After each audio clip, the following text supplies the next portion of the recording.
मुंबई की तंग गलियों में, जहां हवा में समुद्र की नमकीन गंध और हॉर्न की आवाजें घुली रहती थी, वहां रहता था रमेश, एक गरीब ऑटो ड्राइवर।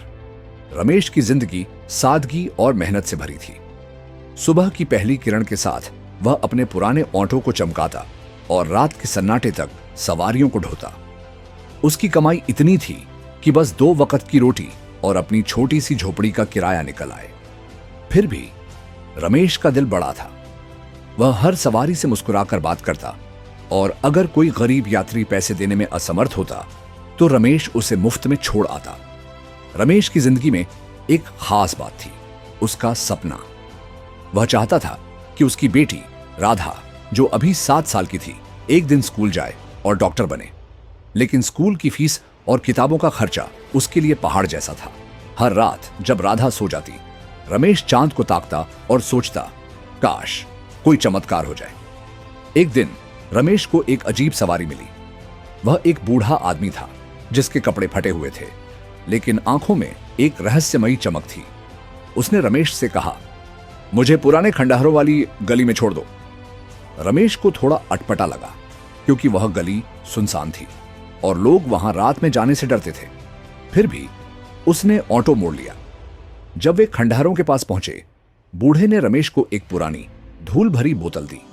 बोतल का ढक्कन तांबे का था और उस पर अजीब सी नक्काशी थी। बूढ़े ने कहा, यह तुम्हारी मेहनत का इनाम है, इसे रगड़ना और जो मांगना हो मांग लेना। रमेश ने हंसते हुए बोतल ले ली, यह सोचकर कि बूढ़ा शायद पागल है। उसने उसे धन्यवाद कहा और घर लौट आया। उसी रात राधा को बुखार चढ़ाया। रमेश के पास दवाई के लिए पैसे नहीं थे। वह घबराया हुआ इधर उधर टहल रहा था जब उसकी नजर उस बोतल पर पड़ी। हंसते हुए उसने सोचा, चलो मजाक ही सही, रगड़ कर देखते हैं। जैसे ही उसने बोतल रगड़ी, एक जोरदार धुआं निकला और सामने खड़ा था एक विशालकाय जिन। उसकी आंखें आग की तरह चमक रही थी और आवाज ऐसी थी मानो पहाड़ बोल रहा हो। मैं हूं इस बोतल का जिन, उसने कहा। तुम्हें 3 इच्छाएं मिलेंगी, जो चाहो मांग लो। रमेश की आंखें फटी की फटी रह गई। उसने पहले तो सोचा कि यह सपना है, लेकिन जिन की मौजूदगी इतनी वास्तविक थी कि वह डर गया। फिर उसने हिम्मत जुटाई और कहा, मेरी बेटी राधा को ठीक कर दो, वह बीमार है। जिन ने अपनी उंगली हिलाई और देखते ही देखते राधा की सांसें सामान्य हो गईं। वह गहरी नींद में सो रही थी और उसका चेहरा शांत था। रमेश की आंखों में आंसू आ गए। उसने जिन को बार बार धन्यवाद दिया। जिन ने कहा, अब दूसरी इच्छा मांगो। रमेश ने सोचा। उसका मन था कि वह अपने लिए कुछ मांगे, एक नया ऑटो या थोड़ा पैसा। लेकिन फिर उसने राधा की तरफ देखा, जो अब चैन से सो रही थी। उसने कहा, मेरी बेटी को अच्छी तालीम चाहिए। मैं चाहता हूं कि वह पढ़ लिख कर डॉक्टर बने। जिन ने मुस्कुराते हुए कहा, यह इच्छा थोड़ी जटिल है, लेकिन मैं इसे पूरा करूंगा।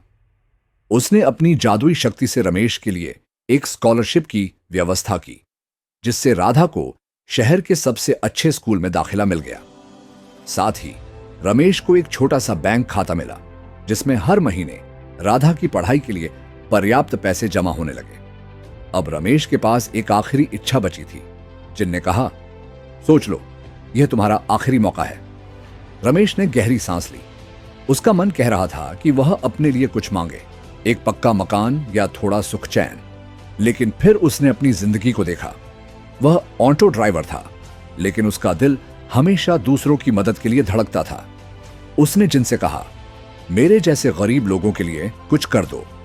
मैं चाहता हूं कि इस शहर के हर मेहनतकश को इतना मिले कि वह अपने बच्चों के सपने पूरे कर सके। जिन थोड़ा रुका।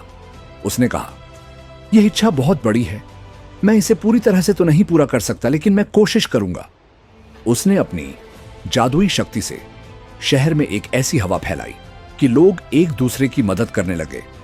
गरीब ऑटो ड्राइवरों, रेहड़ी वालों और मजदूरों के लिए छोटी छोटी योजनाएं शुरू हुईं।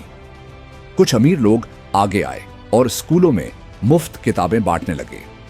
रमेश की इच्छा ने शहर में एक सकारात्मक बदलाव की शुरुआत कर दी। जिन ने आखिर में कहा, तुम्हारा दिल बहुत बड़ा है रमेश, मैं अब आजाद हूं, लेकिन मैं तुम्हें कभी नहीं भूलूंगा। इतना कहकर वह धुएं में गायब हो गया। रमेश की जिंदगी बदल गई थी, लेकिन वह वही सादा ऑटो ड्राइवर रहा। वह हर दिन मेहनत करता और राधा को स्कूल भेजता। राधा पढ़ाई में बहुत अच्छी थी और उसका सपना डॉक्टर बनने का धीरे धीरे सच होने की राह पर था।